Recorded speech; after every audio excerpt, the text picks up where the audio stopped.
episodes 5, 6 and 7, and welcome to the third instalment of Moon Watchers by Reza Jalali. In tonight's episode, Shirin will learn stories about children who tried fasting for the first time.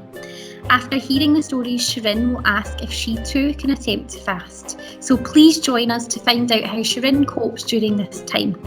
Perhaps you can think about the first time you tried fasting and how you cope during this time. I hope you really enjoy this week's episode, and I will see you all next week for the next instalment. Bye for now. أبنائي الطلاب، السلام عليكم ورحمة الله تعالى وبركاته. أسعد الله أوقاتكم بكل خير، وأهلا ومرحبا بكم في قصتنا المسائية لهذا اليوم. سنكمل معكم القصة ونكتشف كيف ستقنع شيرين والديها لتصوم رمضان. مشاهدو الهلال، معجزة شيرين الرمضانية، بقلم ريزا جلالي، رسوم آن سيبلي أوبراين. الجزء الثالث. In the days that follow, everyone continues to fast except me. Sometimes during the night, I wake up and listen to the sounds of their voices as they eat. Dad and I still go out for our moon watching. As the nights go by, the moon slowly gets bigger and brighter. The moon is getting fatter, I say one evening, standing outside with Dad. Pishy is looking up at the silvery half moon too. She arches her back and runs away to vanish in the darkness beyond the trees. Dad says the moon changes its shape as Ramadan moves on. I like it when it gets to be really big again, I say. Soon it will be a full moon and we will be halfway through Ramadan, Dad tells me. في الأيام التالية من رمضان استمر الجميع في الصيام عداي. أحيانا أستيقظ أثناء الليل وأسمع أصواتهم وهم يتناولون السحور. نذهب أنا وأبي لمشاهدة القمر كعادتنا، ومع مرور الليالي كان القمر يكبر ببطء ويزداد سطوعا. قلت ذات مساء لأبي ونحن في الخارج: إن القمر يزداد حجما، حتى القطة بيشي تنظر إلى نصف القمر الفضي، لقد لوت ظهرها وهربت مختفية في الظلام وراء الأشجار. قال أبي: نعم، يتغير شكل القمر مع مرور شهر رمضان. قلت: يعجبني كثيرا عندما يصبح كاملا مستديرا مرة أخرى. قال أبي: قريبا سيصبح القمر بدرا، وسنكون حينها في منتصف شهر رمضان. A few days later, Dad teases Mum as she complains of headaches. Admit it, you're missing your morning tea. Maybe, she says and winks at me, but I don't see you playing tag with your daughter as usual. I jump up saying, come on Dad, come get me. He just sits there and looks serious. I miss Dad chasing me from one room to room. I love it when he catches me and lifts me over his head and pretends to drop me down. I ask him if he will pick me up. He shakes his head. You're a big girl now. Then why don't you let me fast? I beg once again. You have to be patient and wait a year or two, he says. Shirin, let me tell you a story, Maman Bazorg says with a mysterious smile. بعد بضعة أيام كان أبي يستمع إلى شكوى أمي عن صداع الرأس. قال لها: اعترفي أنك تفتقدين شاي الصباح. قالت: ربما، ولكنني لا أراك تلعب الغميضة مع ابنتك كالمعتاد. قفزت قائلة: هيا يا أبي لنلعب سوية. كان أبي يجلس هناك وتعابيره تبدو جدية جدا. كم أفتقده وهو يطاردني من غرفة إلى أخرى. أحبه عندما يمسكني ويرفعني فوق رأسه ويتظاهر برميي. سألته: ما إذا كنا سنلعب ثانية؟ هز رأسه قائلا: أنت الآن فتاة كبيرة يا شيرين. قلت له: إذن لماذا لا تدعني أصوم؟ قال لي: عليك التحلي بالصبر، ، وربما تصومين بعد عام أو عامين.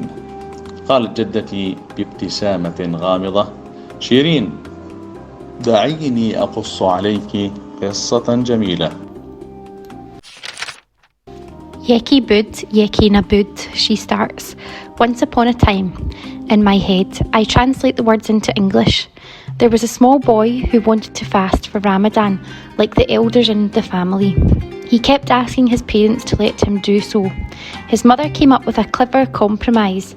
She said, what if you were to fast in bits and pieces for parts of the day?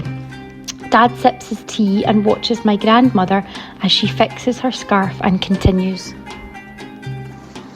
وبدأت قائلة: كان يا مكان في قديم الزمان كان هناك ولد صغير يريد الصوم مثل ما يفعل الكبار في عائلته. ظل يسأل والديه ليسمحان له بالصوم مثلهم. اقترحت أمه حلا وسطا وقالت له: ماذا لو صمت لفترات متقطعة من اليوم؟ كان أبي يحتسي الشاي ويشاهد جدتي وهي تستمر في رواية القصة. Would Allah accept my fasting even though it is only done part-time? The small boy asked. Of course Allah would like such an offering, the mother said. Your part-time fasting would be beautiful and precious, the way a quilt is beautiful, all different pieces becoming one gift. The boy liked the plan. So from that day on, he kept his part-time fast during Ramadan and everyone was happy, Maman Bazorg says, finishing her story. Do you know the boy in the story? I ask, but I know from the way she and my father exchanged smiles that my dad was the boy in the tale. أكملت جدتي: سأل الولد الصغير أمه: وهل يقبل الله صومي هكذا؟ أجابت الأم: بالطبع سيقبل الله ذلك. وأضافت: صيامك هكذا جزئيا سيكون خطوة رائعة وجميلة منك يا بني. لقد أحب الصبي هذه الخطة، لذا من ذلك اليوم فصاعدا حافظ على صيامه الجزئي خلال شهر رمضان، وكان الجميع سعداء بذلك أيضا. النهاية: سألت جدتي بعدها: هل تعرفين من هو ذلك الصبي في القصة يا جدتي؟ ولكنني خمنت من الطريقة التي يتبادلون بها النظرات هي وأبي بأنه كان هو ذلك الصبي الصغير في القصة. By the next night, the moon is completely round. I go out to the pond in the back of our house and see the moon's trembling reflection in the water. When Fishy dips her paw in the pond, the moon breaks into hundreds of tiny silvery pieces. It's so beautiful. After prayers are done that evening, I ask Dad if I can fast the same way as the boy in Maman Bazorg's story. He asks Mum what she thinks, and she smiles looking at me. Yes, and I think I will make a quilt myself, she says. I need something to do to distract me from my longing for tea, she adds, laughing. I go to bed feeling happy to have permission to fast, even if it's only part-time. بحلول الليلة التالية كان القمر مستديرا تماما. خرجت ذلك اليوم إلى البركة في الفناء الخلفي من منزلنا، ورأيت انعكاس ضوء القمر على الماء. عندما لمست بيشي ماء البركة تحول الضوء إلى مئات القطع الفضية الصغيرة. كم هو منظر جميل وخلاب.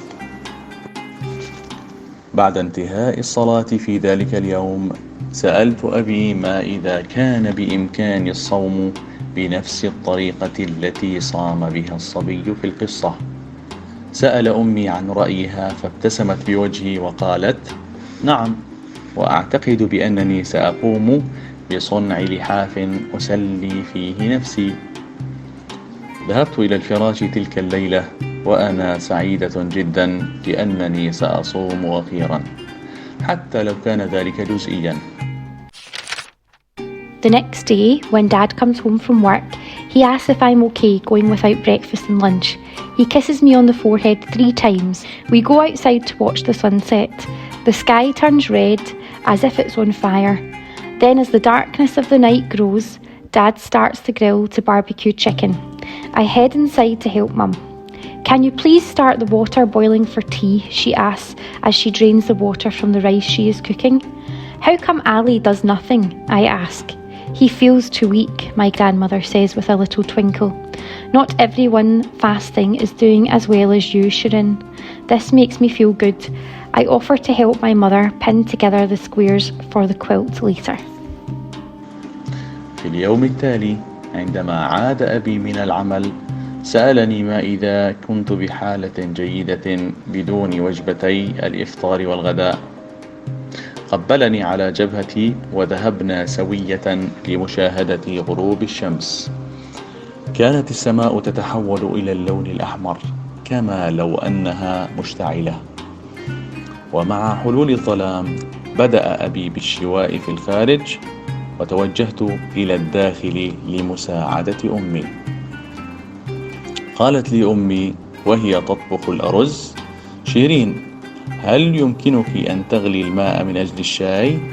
سألتها: "لماذا أخي علي لا يفعل شيئا؟" قالت جدتي: "إنه يشعر بالإرهاق من الصوم. ليس كل من يصوم يقوى على العمل مثلك يا شيرين." جعلني هذا أشعر بالفخر من نفسي.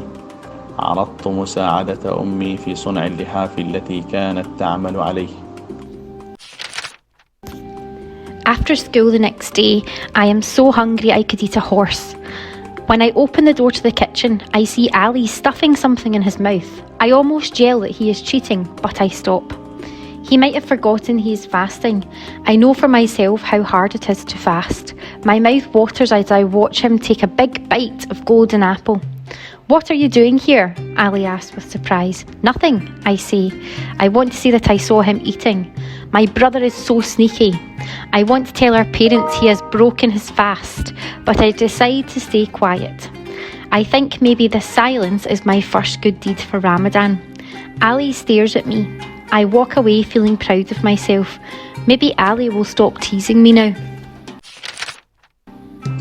في اليوم التالي بعد المدرسة شعرت بالجوع الشديد لدرجة أنني أستطيع التهام حصان. عندما فتحت باب المطبخ لأدخل رأيت عليا يمضغ شيئا في فمه. كنت سأوبخه على ذلك لكنني توقفت. فكرت أنه ربما نسي بأنه صائم. أعرف بنفسي مدى صعوبة الصيام. تفاجأت وهو يقدم تفاحة كبيرة. سألني مندهشا: "ما الذي تفعلينه هنا؟" قلت: "لا شيء." أردت إخباره بأني رأيته يأكل. أخي متستر للغاية. أردت إخبار والدينا أنه قد أفطر، لكنني قررت التزام الصمت. أعتقد أن هذا الصمت قد يكون أول عمل صالح لي في رمضان. حدق بي علي ومشيت مبتعدة وأنا أشعر بالفخر بنفسي. ربما سيتوقف الآن عن مضايقتي. سنكمل معكم القصة في الأسبوع القادم لنعرف ماذا سيحصل مع شيرين وأخيها علي، وتصبحون على خير.